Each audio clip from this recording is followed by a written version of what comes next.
If you're a real estate investor and are wondering how to raise and leverage private money to make more profit on every deal, then you're in the right place. On Raising Private Money, we'll speak with new and seasoned investors to dissect their deals and extract the best tips and strategies to help you get the money, because the money comes first. Now here's your host, Jay Conner.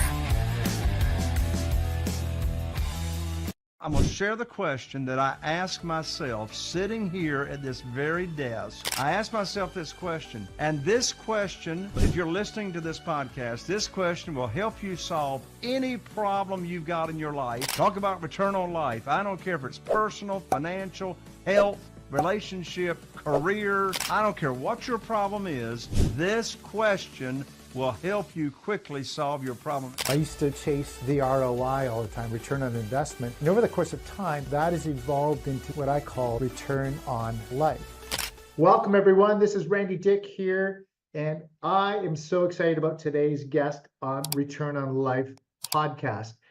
And if you've not been listening and this is your first time, listen up. This is not about the return on investment, not the ROI, but about the ROL, return on life. And our guest today is one of the best, I think, in really helping us understand the return on life. I've got Jay Conner with me today, and he's living in a smaller town on the North Carolina coast called Moorhead, a port town, kind of a recreational area. And I'm really excited to hear what he has to say about the town, but also what he's doing to make life work. And we've got such an exciting podcast for you. Just a couple things about Jay. He's not new to this game. And so a lot of these people that come on the show are fairly new to the game, and maybe they've made it in the last 2, 3, 5 years, but Jay's been around for a lot of years. Back in 2003, he started his game and fought through the 2009 crash and came out the other side even in better shape. At least that's what I believe. And we're going to hear about that. Jay's rehab well over 500 homes. Yes, 500 homes, hundreds and hundreds of millions of dollars of transactions. And so welcome here, Jay. Why don't you share a little bit about yourself? Randy, thank you so much for inviting me to come along and be on your podcast and talk about my most favorite and passionate topic, that being private money. And also, I'm going to love to talk about return on life, but I'm so passionate about private money, funding your deal, your real estate deals, because private monies have the biggest impact on our business of anything that we have implemented in our business. I see that everywhere. So I'm up here in Vancouver. You're in North Carolina on the East Coast. I don't think it matters where you are in North America. Private money is driving business today, especially when it comes to real estate. And so you learned this early on. Tell us a story where you started back in 2003 and what it took, or how you fell into it, or how you made it happen. Well, as you said, my wife and I, Carol Joy and I, here in Eastern North Carolina, we've been full-time investing in real estate. Our focus has been on single-family houses. However, we've done all kinds of deals. We've built a shopping center from the ground up. We've done condominium developments from the ground up, etc. But most of our focus has been on single-family houses. Well, from 2003 until 2009, January 2009 to be exact, those first 6 years that we were investing in single-family houses here in our small area of only 40,000 people, that's our total target market. All I knew to do, Randy, was to go to the local bank, get on my hands and knees and put my hands underneath my chin and let them and pull my skirt up so they could look at my personal financial statements and show all my personal, assets and say, please fund my deal. Please fund my deal. That's all I knew to do. Well, something changed big time in January 2009. I mean, I had done a ton of deals those first 6 years. Steve was my banker. We had a great working relationship. Well, I called up Steve. Actually, I was sitting here at my desk. Randy, you may find it hard to believe, but here in North Carolina, we actually still have handsets and cords attached to the, it's actually called a landline, right? So I picked up the phone and I called Steve, my banker, and I told him about these two houses that I had under contract to purchase. They represented over $100,000 in profit on these two deals. And so I'm talking with Steve on the phone, and I learned on that telephone conversation, Randy, like that my line of credit at the bank, where I'd been having my line of credit for 6 years, was shut down, closed, nothing. I mean, it's no way to fund my deals. And so I'm like in shock. And I'm talking to Steve, and I said, Steve, what in the world are you talking about? You've shut down my line of credit. He says, Jay, don't you know there's a global financial crisis going on right now globally? I said, no, but now you've just given me a global financial crisis because I got no way to fund these two deals. So I hung up the phone and I sat here for a moment, and here's a writer downer. I'm going to share the question, and that's where the power is. I'm going to share the question that I ask myself sitting here at this very desk. I ask myself this question, and this question, if you're listening to this podcast, this question will help you solve any problem you've got in your life. Talk about return on life. I don't care if it's personal, financial, health, relationship, career. I don't care what your problem is. This question will help you quickly solve your problem. And by the way, Randy, these people going around saying, oh, every problem's an opportunity. I want to throw up. I didn't have no opportunity. I had a problem, right? Yeah. And so here's the question. Who do I know that can help me with my problem? Yeah. You see, so many of us, we got this ego thing that we got to, particularly if you're a guy, you just got to fix your own stuff, right? Wrong. Who do I know that can help me with my problem? And so, in fact, there's a great book out. I'm sure you're familiar with it, Randy. Who, Not How. It's an awesome book. Yeah, great book. In fact, the co-author, I actually got to meet in person not too long ago and had him on my show. But anyway, when I asked myself that question, who do I know that can help me with my problem? I immediately thought of Jeff Blankenship, dear friend of mine and Carol Joy's.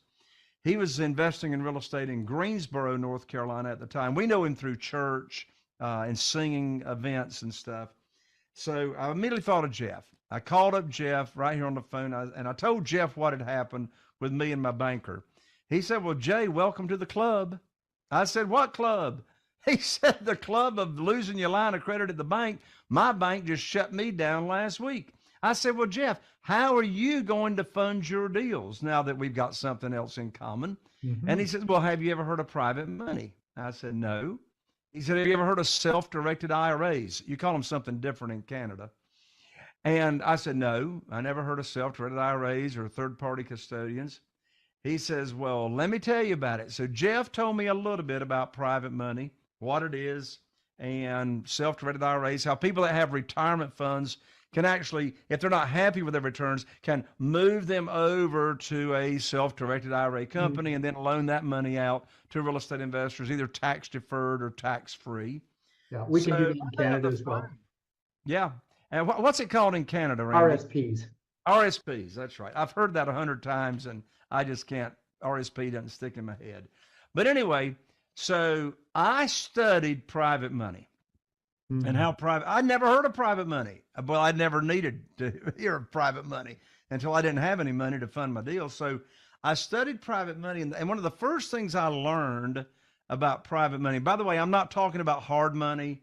I'm not talking about hard money brokers. I'm not talking about any kind of institutional money. I'm talking about doing business with individuals, other human beings that have got investment capital and or retirement funds that want to be totally passive, get really, really nice rates of return and do nothing. Just sit back, get the return on their investment, right? So I studied it.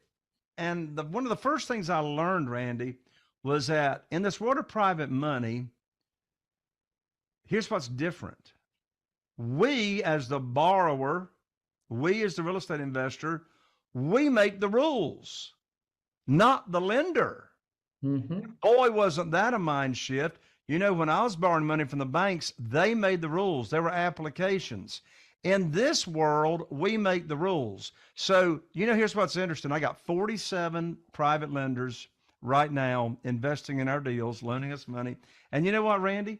Not one of those private lenders, not one of those 47 private lenders ever heard of private money, never heard of private lending, never heard of self-directed IRAs until I did something, until I put on my teacher hat, my private money teacher hat, and I taught them what private money is and how they can earn high rates of return safely and securely by being a private lender. So none of these 47 private lenders funding our deals had ever heard of it, didn't know what it was, never heard of self-directed IRAs. And here's an actionable item, by the way.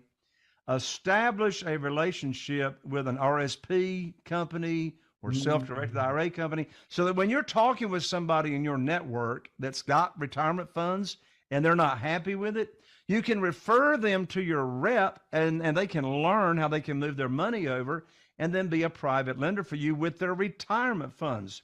So 47 private lenders. Here's what's interesting, Randy. I have yet to ask anybody for money since I started using private money. And people say, Jay, how do you have $8.5 million available to you in private funding and you never ask anybody for money? Here's the secret. I separate the conversations between teaching what private money is and how they can get involved, and then having a deal for them to fund. You see, desperation has got a smell to it. Yes. And if I'm talking about private lending and how you can get involved, and I got a deal for you to fund, I sound like I'm desperate. Yeah. So I teach it. Then I say, look, I'll get back with you just as soon as possible, and I'll put your money to work for you. And then a little bit of time will go by, maybe a couple of weeks, 2 or 3 weeks, and I'll call up my private lender with what I call the great news phone call. And here's the great news phone call. I'll call them up. I say, Randy, you as my new private lender, I've got great news for you. I can now put your money to work. I got a house in Newport, North Carolina under contract with an after repaired value of $200,000. The funding required for the deal is $150,000. By the way, I know you've got 150. You already told me you're waiting for the phone call. The funding required is $150,000. Closing is next Friday. So you'll need to have your funds wired to my real estate attorney's trust account. By next Thursday, I'm going to have my real estate attorney email you the wiring instructions. End of conversation. The most stupid question I could ask is, do you want to fund the deal? Of course you want to fund the deal. You're waiting for the phone call to put your money to work. And especially if I have introduced you to the company I recommend in the U.S. for self-directed IRAs, if you have moved your money over to that self-directed IRA company, you're not making any money until I put your money to work for you. So you see, it's all about mindset. People ask me all the time, they say, Jay, how do I get started? How do I get started raising private money? Here's the answer. It's going to be very hard for you to own real estate using private money until you own the real estate between your ears. And what I mean by that is we're not chasing, begging, selling, persuading, or talking anybody into anything. Instead of asking or applying for a mortgage, we're offering a mortgage and showing people a way they can earn high rates of return safely and securely that they never even heard about. That is awesome. I love the fact that we make up the rules, or you make up the rules. It's just a reversal, and it's magic. By the way, everybody, as you're listening here, you must stay till the very, very end. We've got a special gift for you, but you must stay till the end. And Jay's going to give us an amazing gift to give away. Now, Jay, question about markets. There's always a shift in the market, and navigating those shifts with the private lenders, with your own business. How do you handle that if the market is shifting and you've got private lenders asking you questions like, what about the market? It's changing. How do you respond to that? Yeah. Well, as markets tighten up, I like it better. And here's why. It clears the playing field. I tell you what, HGTV educated, stupid offers, right? And so when the market's been so hot, you got all these other new real estate investors out there that are making these stupid offers. So as the markets tighten, it clears the playing field. Of course, I would never ask for any kind of a downturn on anybody. But hey, it's a fact. Real estate is a cyclical business. I started in the mobile home manufactured housing business when I was a teenager. So I've already lived through 7 cycles already. And so it doesn't matter. It does not matter what the market is doing. People, ever since the beginning of time, have been buying and selling. Everybody's got to have a shelter. Yeah. They got to have a place to live.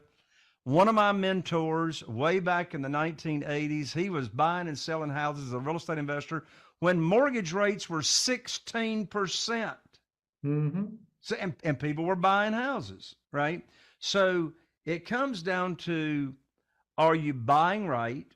Are you buying at the right price? And are you hedging against what the market's going to do in the short period of time? For example, when I'm paying all cash with private money, the formula that I use is I take the after repaired value. Now that is if I'm going to rehab and renovate that house.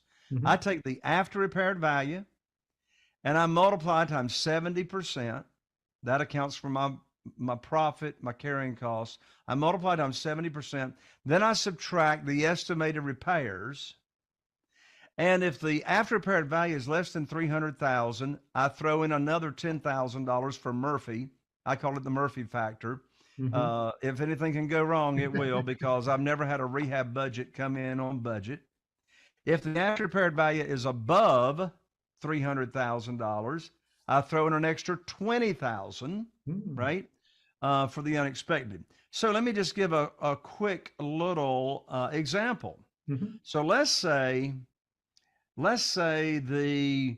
for simple figuring, let's say the after repaired value is $200,000. Okay. All right. Now I know in California you can't even buy an outhouse with a toilet for $200,000, but we'll just keep it for simple figuring. So you got an after repaired value on a house of $200,000.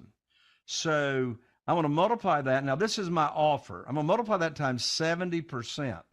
That equals $140,000. Let's say that the renovation budget is $30,000 on that small house. That gives me $110,000. Now remember, I'm going to subtract another $10,000 for the unexpected for Murphy. So on that $200,000 after repaired value house, I'm going to offer a maximum of $100,000, which is 50% of the after repaired value. I do that all the time. I buy houses all the time when I'm paying all cash with private money, 50% or less of the after repaired value. But now let's continue our example and follow the cash flow. I can borrow up to 75% of the after repaired value. So the after repaired value is $200,000. 75% of $200,000 is $150,000. So I can borrow $150,000. Do you see now why I never take a check to the closing table? I never pull any money out of my pocket. In fact, I always get a check when I buy without taking in my. So if I'm borrowing $150,000 in this example, and that's being wired into my closing attorney's trust account, here comes $150,000. Boom. I'm buying for $100,000. Well, what's the excess cash to close check that I'm bringing home? $50,000. Yeah. Right? I'm bringing home who wants to get paid to buy houses? So I'm bringing home a $50,000 check when I buy, and less some closing costs to the attorney. I'm going to use $30,000 of that for the rehab, maybe another $10,000 for the unexpected. Yeah. But that still leaves me an extra $10,000 of the equity that I pulled out that I can use for carrying costs, marketing, whatever I want to do. Private money is the quickest way to put an infusion of cash in your checkbook. Love it, love it, love it. You talked about going through 7 different cycles. And we know cycles happen, boom, slump, recovery, boom, slump, recovery. That just happens in every market. We just don't know the duration and the timing of it all the time. However, you've got 7 cycles of experience. How many cycles did it take before you went, okay, I get this? Because I've been through 4 myself. And even at times when you're in the cycle, you're going, well, no, it's different, but they're all the same. They're all the same in some ways. Were you wise to the cycle early on, or did it take a few cycles to really grasp the knowledge of the cycle? That's a good question. As you said, nobody's got a crystal ball. No. Sometimes cycles happen overnight. Excuse me, not the cycle, the shift. The shift. The shift. Yes. I mean, 2007, 8, and 9, depending on where you were in the country, particularly 2009, that was like a spigot that turned off overnight. I remember the day. I mean, I tell you what my trigger was, and then you tell me.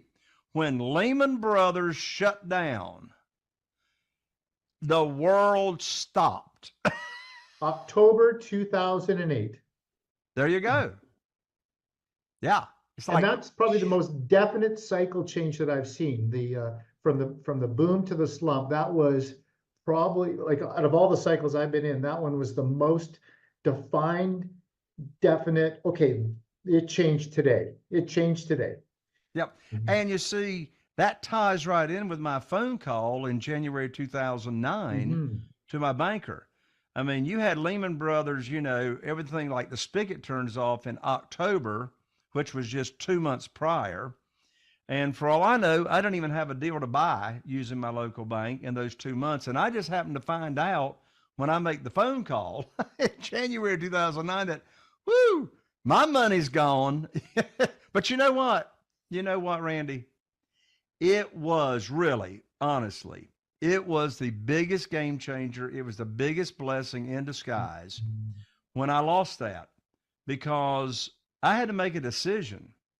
Am I going to go to the house with my tail in between my legs and be a victim, or am I going to find a better and quicker way to fund my deals? And you know what? And it comes back to asking the question, who do I know? Who do I know, right? And here's what's interesting, Randy. Within the next 12 months of starting to use private money, our business tripled. Wow. Tripled. And here's why. I had all this private money now available to me. People didn't know what to do with their money. They didn't know a safe place to put it. Stock markets all over the place. That's still happening today. Stock markets all over the place. People were looking for a reliable place to park their money and get a reliable, nice return. And all these foreclosures were going on. I mean, foreclosures were all over the place. But guess what? You had to have all the cash to buy them. And the lenders and banks weren't loaning money. So if you needed all the cash to buy these foreclosures and the banks weren't loaning money, now I got all this private money. I was able to pick and choose the deals that I wanted to do because of all this available. So it's like the perfect storm vortex just came together, and I have not missed out on a deal since that time for not having the funding. In fact, Randy, I got a problem. I got over $1.5 million in private money just sitting there on the sidelines waiting for me to use. Wow. And this is just an example. There's always more money if you know where to get it. There's always more money available than there are deals, which reminds me, Randy, and I'll turn it back over to you. These gurus going around teaching, I want to throw up, going around teaching, and I know I'm getting ready to say something. I know you heard it. I'm getting ready to say something. I know you have heard it, and it drives me stupid crazy. They'll say, quote unquote, oh, just get the deal under contract. The money will show up. And I want to go, where is the money going to show up? Is it just going to rain down out of clouds or something? No. That's why I practice and preach. Get the money lined up first. There's always going to be deals. And just think how much more confident you're going to be in making offers when you know you got $500,000 burning a hole in your pocket, ready to go to work. How many more offers are you going to make? Get the money lined up first, and then you're not going to miss out on any deals. Awesome, awesome stuff. Well, let's shift gears a little bit, because I think there's something really profound that probably went through your mind back in 2009, 2010, when the shift was happening. And I want to dig into a little bit of philosophy and mindset, because in that moment, that was a crucible moment when you walked into the bank and they said, hey, your LOC's locked up, no more. What was your mind thinking? How did you process? How did you get through that crucible moment to then get up and go and reinvent yourself, so to speak? I'm so glad you asked the question, because that allows me to share a formula that I learned from Jack Canfield, co-author of Chicken Soup for the Soul series, years and years ago. This formula that I'm getting ready to share will serve you in so many different ways. And here's the formula, and I'll explain it. The formula is E, which stands for event, plus R, which stands for response. Your response to the event equals outcome. E plus R equals outcome. So let me unpack that formula. Unfortunately, most people walking around live by a different formula. Most people walking around live by the following formula: E equals O. They're living by a formula of whatever the event that happens in my life determines my outcome and determines my state of affairs. Whatever that event is. Well, that's called a victim mentality, right? Yeah. The tide is taking you wherever the tide will take you. And so let me give you an example. I have a dear friend. His name is David. Very, very close now for 20 years. David grew up in Kentucky, and his father died when he was 7 years old. And for decades and decades, David lived in a world with the formula E equals O. He had a belief system that because his father died when he was 7 years old, that determines my outcome for the rest of my life. My daddy died when I was 7. Well, what do you expect me to accomplish? That was his excuse for whatever went wrong in his life. But then some years ago, he learned this formula, the E plus R equals O. So you see, the event that happens in your life, maybe you brought it into your life. Maybe you didn't. Well, David didn't have anything to do with his father passing away. He had nothing to do with that. However, here's what's so empowering, and this is so empowering. You may not have had anything to do with that event in your life. Maybe you had cancer, whatever. Doesn't matter what the problem is. But guess what? You can be 100% responsible for determining what you want your response to be to that event. And it is your response to that event that determines your outcome, that determines what you're experiencing. My story I just shared, I'm cut off from the bank, right?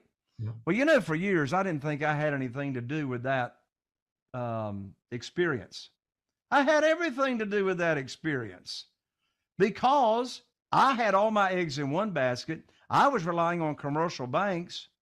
And so until I got slapped in the face and lost my line of credit, I had been to no seminars. I'd been to no education.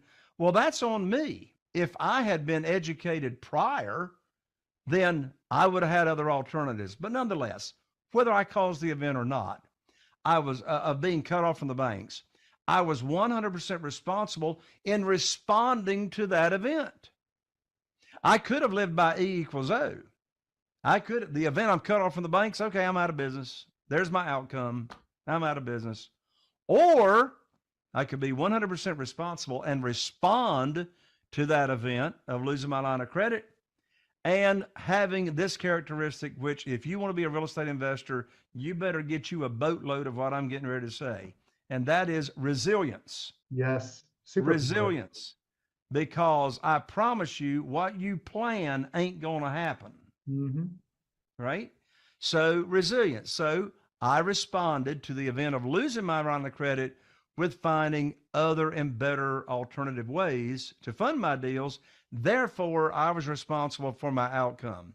So that's a long answer to your question, Randy, but there it is. Remember the formula that puts you in the driver's seat. E+R equals O.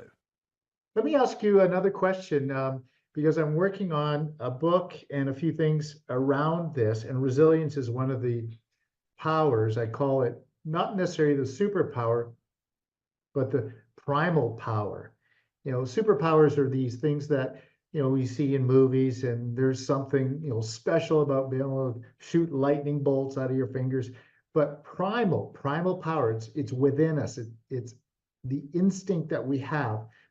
And so I work around this concept of trust. Trust is built in everything, and we need to have incredible trust, not only in people around us, but in ourselves. We have to have hope, which is really the future of where we're going. We need to be vulnerable so we can actually listen and see and understand. And then resilience. So it's almost like building a house. Trust is a foundation, hope is a wall, vulnerability is another wall, and then the roof is really resilience, which makes us really what I call underdogs of the world, like that underdog mentality. Would you agree with that? I love it, and I want the book when you finish it. When are you going to finish it? I'm working on it. Yeah. But I love the analogy. Did you say your foundation is trust? Trust is the foundation. Let me tell you why I love that. Because actually, from my perspective, when you say trust is the foundation, that's really a spiritual foundation, is really what that is. I can't see trust. I can't put trust in a box, but I know what trust feels like, right?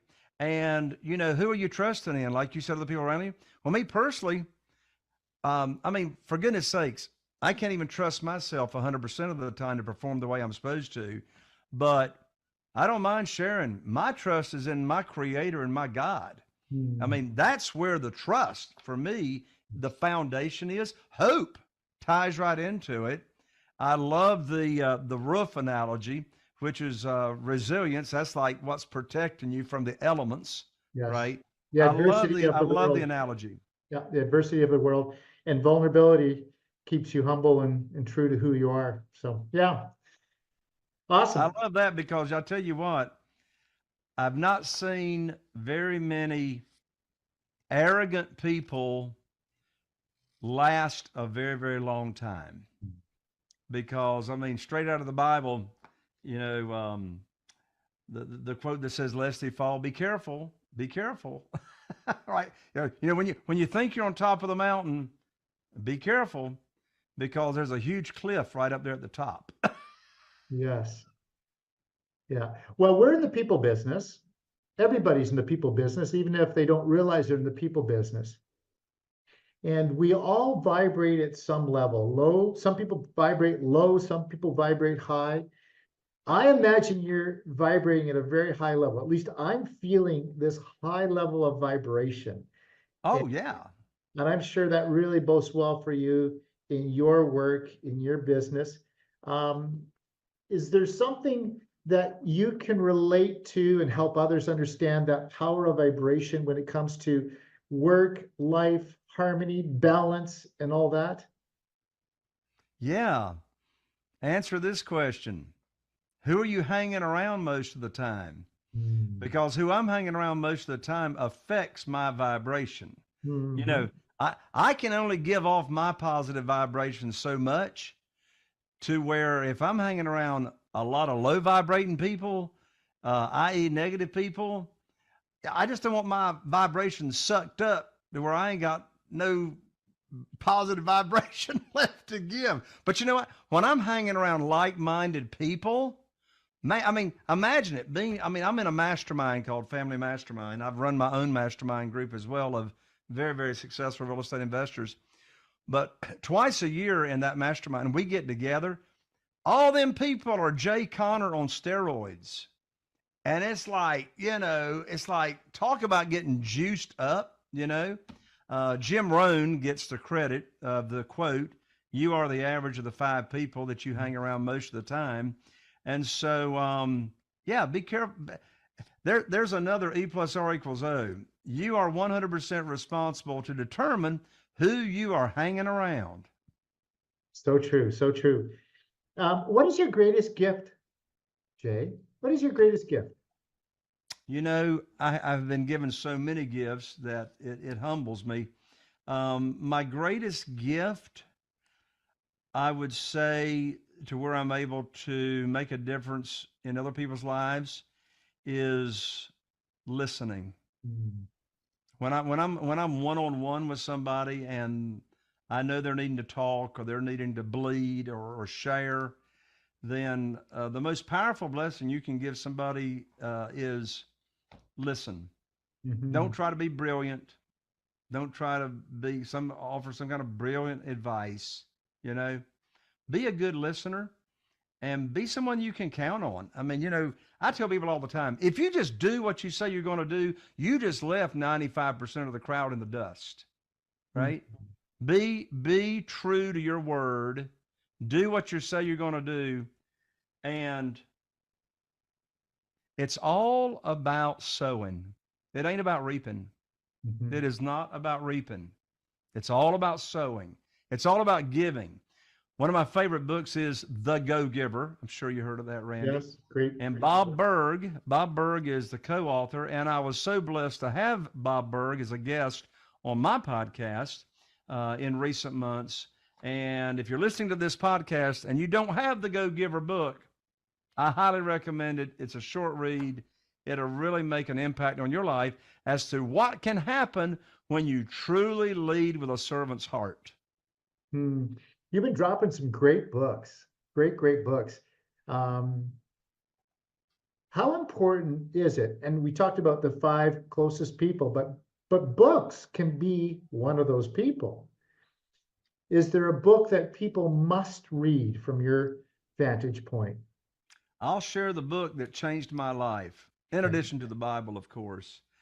I read it when I was 24 years old. It's still in print today, and it changed the way I look at life and everything that happens. I'm guessing at the book. I'm guessing at the book, but you say it, and then I'll see if I'm right. Sure. So the book is University of Success. That's not the book I was thinking of. No. Right. University of Success by Og Mandino. And what Og Mandino did is during that was in the early 1980s, still in print today. And what he did is he invited all these personal development, well-known people, Norman Vincent Peale, all those people, to contribute different semesters to the University of Success book. And each chapter is pretty short, 3 or 4 pages, but every chapter is a critical lesson if you want to be successful. What's my definition of successful? Successfulness simply means being happy while you're making a difference.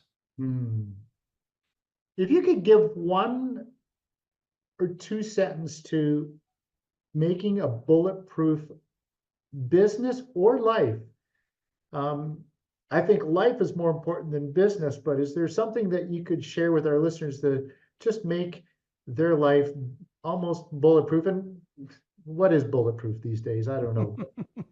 It's a great question anyways. Well, bulletproof sort of means being prepared for whatever comes your way, right? And you mentioned books.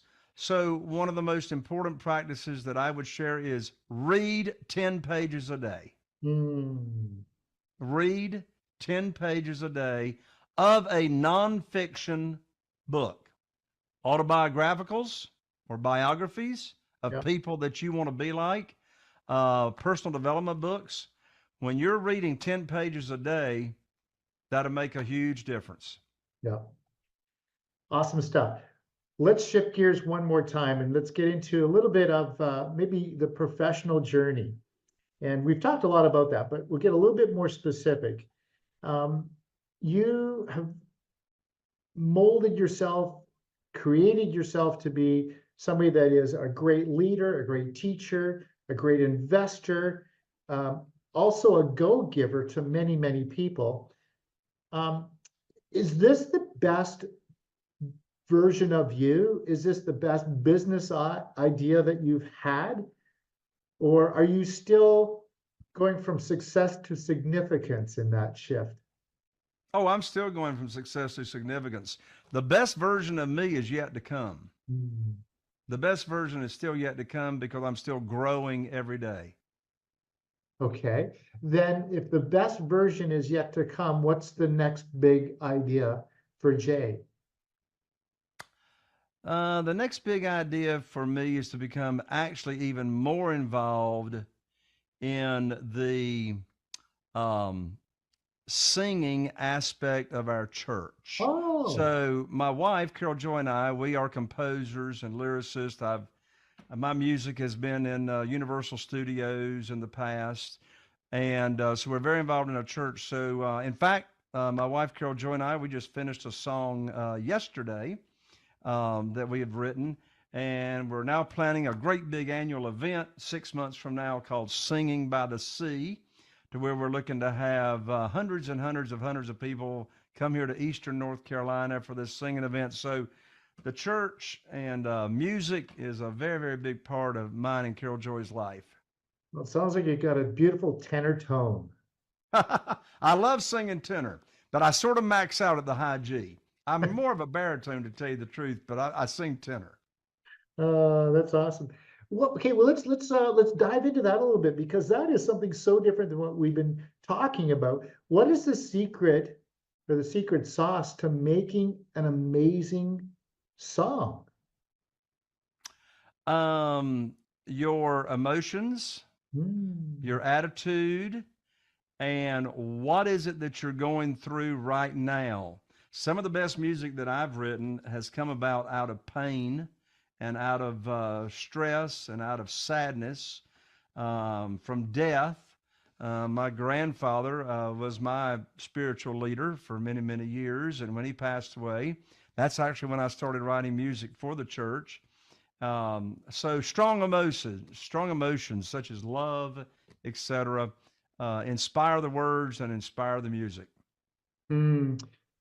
I just finished a great book by Gino Wickman, which his father was Floyd Wickman, which is a real estate trainer from the past.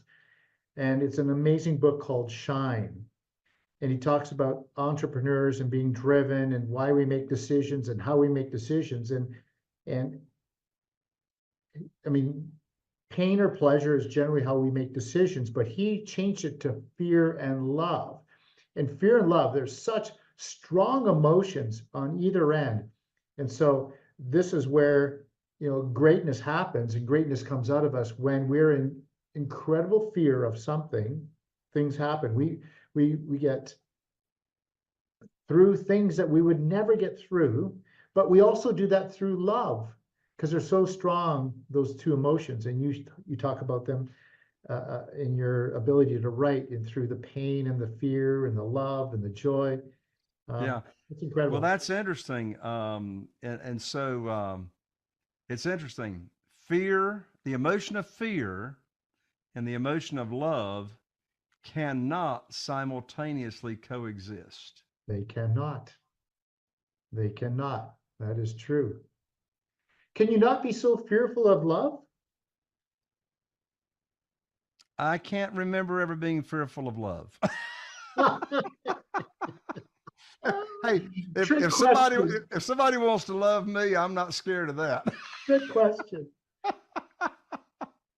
Yes, but that book dives into being the true self, which is really a great read. True Self.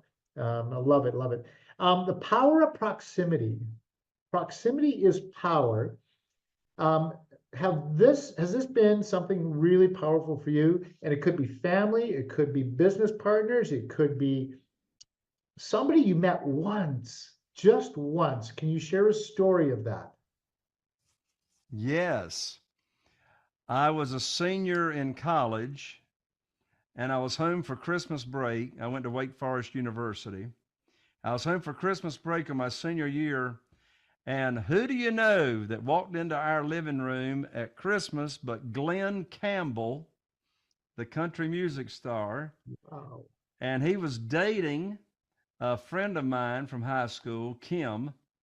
They ended up getting married, having children. And so I played Have Yourself a Merry Little Christmas in our living room as Glenn Campbell sang the song, Have Yourself a Merry Christmas. And he hung out with us for about 3 hours there on Christmas afternoon. And that was pretty cool. But let me share another one. One of my mentors that has made a huge impact, huge, like lasting forever impact, was Zig Ziglar. And Zig, of course, passed away a few years ago. And I had the pleasure of meeting him in person twice. Once when I was 24 years old in Dallas, Texas. I was in Dallas for a couple of months, and there was an ad in the paper, and there was this television program that they were recording, and it was called Dawn, D-A-W-N. They were recording it at 7 o'clock in the morning, and they needed a studio audience. It stood for Dynamic Achievers Worldwide Network. That was the Dawn TV show. And so free tickets, just come be in the audience. Well, man, I was there all over to see Zig Ziglar in person. And so I met him, and he was just as genuine and just as kind and motivating in person as he was, and now I'm getting ready to date myself, as he was on those cassette tapes.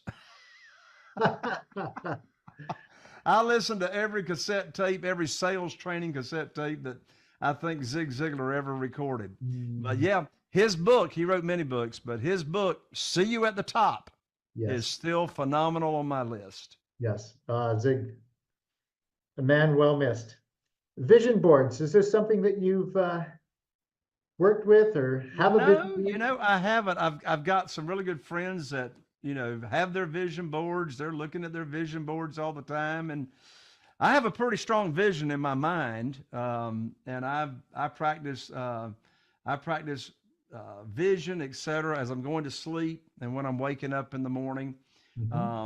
I listen to theta waves in my earbuds, and that's the creative state that is generated when I listen to that. The theta state is where you are right before you go to sleep and right as you're waking up. That's the most creative time. But that's the closest I come to a vision board. Well, you know, I believe that we have the two greatest gifts given to us when we're birthed, which is our imagination and our curiosity. And somehow along the way, those get left behind as we age. Because when we're children, it's like, you know, we have this wild imagination and this crazy curiosity. Daddy, daddy, daddy, what about this? What about that? Yet we somehow forget them. And they are our greatest vision board. Like nothing can replace my imagination. Right. Nothing. Yet we park them on a shelf at some point in our lives as we think we got to get serious and forget about imagining and being curious and all that kind of stuff. Has anything limited your success that you go, gosh, I really need the listeners to hear this so they don't use it or have it as a limiting thing for their own success? Yes. Distractions, shiny object syndrome. So the lesson learned on that is stay focused on what you are working on and do not allow yourself to be distracted with all that other shiny object syndrome stuff. It's okay to explore other opportunities, but don't explore other opportunities in the midst of distracting you from whatever goal and trajectory that you're on right now. If you're going to do another shiny object syndrome, then the question is, what are you going to prune and what are you going to cut out? Because you can't do it all. Right. There's this theory, the billionaire test, which a billionaire often bets against the consensus of others and finds a niche that nobody else has thought. Think of Amazon. You know, think of a lot of these billionaires that have made it. They've gone against the tide. Is there anything that you could share with our listener you think, could go against the tide for the billionaire test? Wow. Big question. Yeah. Tell me the billionaire test again. So the billionaire test is that often billionaires go against the consensus. They actually go against the flow of the river or the flow of where everybody else is going, and they find a niche or a sweet spot that nobody's touched and create something. That is a great question. Well, I've heard it said time and time again that people will say, whatever the majority is doing, whatever the crowd is doing, go the opposite way. Right. You hear that advice. As far as here in the world of real estate investing, I've just stayed in my lane by and large ever since 2003, and that's single family houses. I mean, I've done other projects, but that's the lane I've stayed in. I didn't allow myself to be distracted in recent years where everybody's chasing apartments here in the United States. And all my friends are saying, "You're stupid, Jay. You're missing out on all these apartment opportunities." And I said, well, I'm just going to have to miss out because I'm staying in the lane that I enjoy. I'm staying in the lane that I know. And quite frankly, I'm not interested in learning anything else as far as that goes. So I stay in my lane. I think that's great advice. And let's be honest, the path of a billionaire is not easy. And yet many want to chase it, but stay in the lane. That has served me incredibly well as well, because that shiny object syndrome can often push us into other lanes or force us to look over our lane into another lane. And gosh, wouldn't there be a lot of people that would want your rut, your lane? Like, think about that. How many people would love your rut, Jay? How many people would want my rut? And so you have to step back and go, wow, this is a really good rut. Let's stay here. Exactly. And let's work it as and by the way, Randy, I apologize, but I'm on another podcast in 3 minutes. So if I can give that gift away to your audience, I would love to do it before we sign off. Let it rip. What's the gift that you're willing to give away, Jay?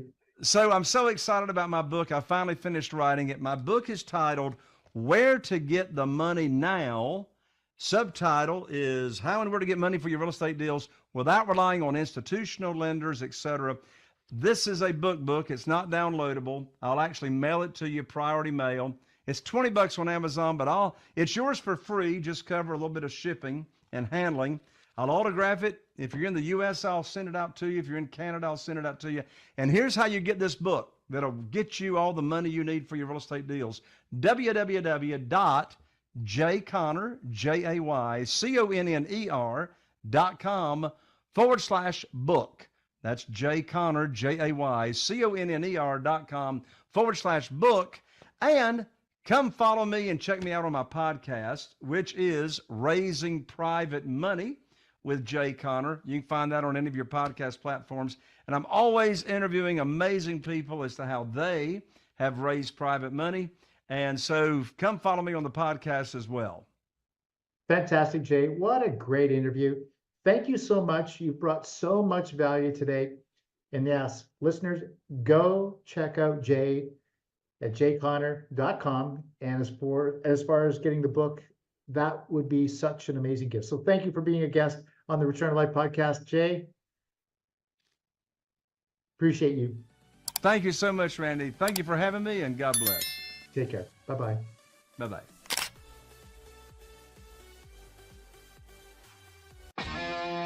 Are you feeling inspired by the knowledge you gained in this episode? Then head over to jayconner.com/moneyguide. That's jayconner.com/moneyguide and download your free guide that shares 7 reasons why private money will skyrocket your real estate investing business right now. Again, that's jayconner.com/moneyguide to get your free guide. We'll see you next time on Raising Private Money